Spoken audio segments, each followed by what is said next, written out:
નમસ્કાર મિત્રો, ગુજરાત મંથન ન્યૂઝમાંથી હું સંજય ગજ્જર આપની સાથે. ચાલો એક નજર કરીએ આજના મહત્વના સમાચાર.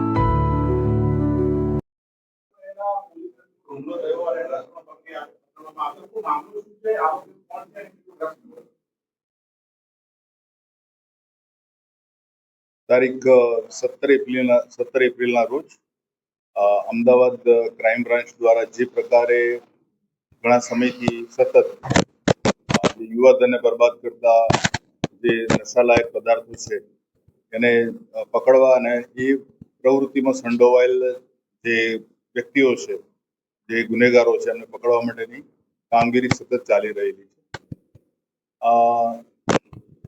Joint police commissioner Shri crime branch તથા નાયબ પોલીસ કમિશનર શ્રી ક્રાઇમ બ્રાન્ચની સૂચના મુજબ અલગ અલગ ટીમો અલગ અલગ દિવસોએ અલગ અલગ સ્થળોએ આ પ્રકારે એક પ્રકારનું સતત પેટ્રોલિંગ અને સતર્કતા રાખી રહેલા હતા. એમાં જે ક્રાઇમ બ્રાન્ચની ટીમ જે છે એ ટીમ જ્યારે ભાટ ગામમાં એમને જે પેટ્રોલિંગમાં હતા એ વખતે એક સ્વિફ્ટ ડિઝાયર ગાડી અને એક બુલેટ મોટરસાયકલ ઉપર કુલ 4 માણસો જે રીતે વાતચીત કરી રહ્યા હતા. તો સ્વાભાવિક છે કે પોલીસ અને તપાસે અને તપાસમાં જ્યારે નજીક ગયા ત્યારે અંદર જે બેઠેલો વ્યક્તિ હતો એણે જોરથી બૂમ પાડી કે પોલીસ છે અને તરત જ એમણે ગાડી ભગાવી.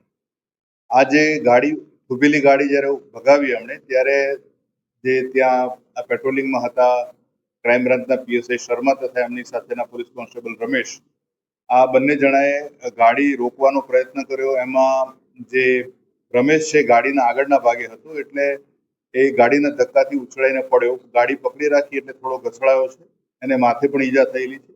આ વખતે જે પીએસઆઈ શર્મા છે એમણે હિંમત રાખી અને કારનો દરવાજો ખોલી જે વાહન ચાલક હતો એને પકડી લીધો.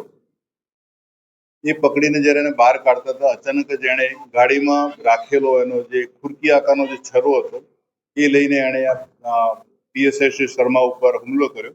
એમણે સ્વ બચાવમાં હાથ આગળ કર્યા તો એમના હાથમાં ગંભીર ઈજાઓ થયેલી છે. સાથળના ભાગે પણ ઈજા થયેલી છે. એ જ રીતે રમેશને પણ હાથના ભાગે અને માથાના ભાગે ઈજાઓ થયેલી છે. આ જે ટીમ હતી કુલ 5 લોકોની હતી. એક પીએસઆઈ અને 4 માણસો હતા. ખાનગી વાહન અને મોટરસાયકલ ઉપર આ પેટ્રોલિંગ ચાલી રહ્યું હતું.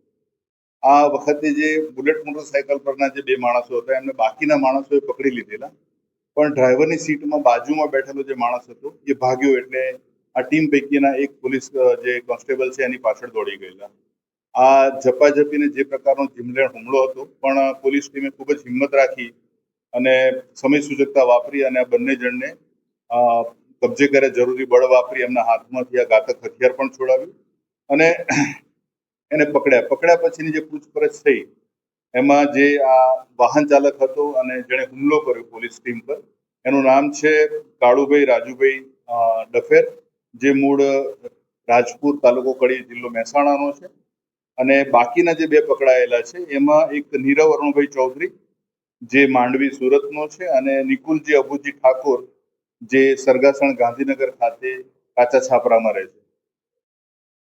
પ્રાથમિક પૂછપરછમાં જે પ્રકારની માહિતી મળી એમાં જે ભાગી ગયેલો વ્યક્તિ છે એનું જે નામ મળ્યું છે એ કલ્પેશ ઉર્ફે કમો પરમાર. એ છત્રાલથી એટલે કડી પાસે જ રહે છે એટલે આ કાળુ ડફેરના સંપર્ક વાળો માણસ હતો. અને આ કલ્પેશ જે છે, કલ્પેશ ઉર્ફે કમો, એ આ જે એમડી ડ્રગ્સનો જથ્થો જે છે એ જ લાવ્યો હતો અને ડફેરને સાથે રાખીને 2 જણ સાથેનું ડીલિંગ કરવાનું. આ જે કુલ જથ્થો એમની પાસેથી મળી આવ્યો છે એમના પર્સનલ પોઝેશનમાંથી એ કુલ 197.48 ગ્રામ છે, જેની કિંમત 5,92,000 થાય છે. અને બાકીનો જે મુદ્દામાલ છે કુલ મળીને 8,90,640 નો મુદ્દામાલ કબજે કરવામાં આવેલો છે. આ તમામ જે પકડાયેલા આરોપી જે છે એ પૈકીના 3 આરોપી એટલે જે ભાગી ગયો છે એમના વિરુદ્ધ એટલે કુલ 4 આરોપી વિરુદ્ધ એનડીપીએસ એક્ટ હેઠળની વિધિ જોગવાઈઓ મુજબનો ગુનો નોંધવામાં આવેલો છે.